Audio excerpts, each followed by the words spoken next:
présentation des optimisations réalisées sur les pages catégories, dont le but est de générer des pages d'atterrissage pertinentes via les pages catégories du blog. Donc ici nous voyons, nous avons une trentaine d'articles sur la page. Nous avons le titre H1 qui est personnalisé. Donc là nous avons le nom de la catégorie que l'on va renseigner dans WordPress. Et pour plus de pertinence, nous pouvons personnaliser ce titre H1. Nous avons également donc les différents produits qui suivent. Nous avons intégré donc du texte, donc les extraits de chaque article pour pouvoir enrichir un petit peu les pages. Et il y a également un texte donc destiné donc au SEO qui peut être intégré sur les différentes catégories. Donc ça, nous allons le voir. Je vais cliquer ici. Donc là, nous avons dans le nom de la catégorie, dans le slug, nous avons la description. Donc la description qui est assez longue, qui est présente donc en bas ici. Nous avons le titre H1. Donc le but est d'avoir un titre H1 qui soit beaucoup plus parlant. Si l'on veut essayer de faire positionner une page catégorie, on essaie d'avoir un titre ici qui vienne clairement répondre à une intention de recherche par rapport à ce que l'on veut cibler. Ce sera bien plus pertinent que simplement le nom de la catégorie.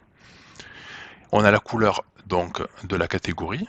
Il faut savoir que ça va reprendre donc le fond, la couleur ici, et également toutes les couleurs voilà, qui seront présentes là. Ici on va choisir si on veut afficher donc la catégorie sur la page d'accueil, la position sur la page d'accueil, le nombre d'articles sur la page d'accueil et le texte également présent sur la page d'accueil. Ça je l'ai déjà présenté dans une autre vidéo, mais si je vais sur le blog, j'ai ma page blog qui est ici, et je vais retrouver les différentes catégories avec à chaque fois le titre, le texte qui est dédié à la page d'accueil uniquement, et ici les différentes actualités. Je retourne sur ma catégorie. Voilà. Autre chose qui a été faite, donc il faut savoir que ce texte-là est intégré en FlexCSS, c'est-à-dire ce texte-là va être lu avant les articles. Il sera juste après le titre H1. Et si on passe sur la page 2, si on utilise la pagination, je viens désoptimiser les catégories, c'est-à-dire je vais désoptimiser le titre. On retrouve le nom de la catégorie plus page 2. On n'a plus ce titre H1 qui est optimisé.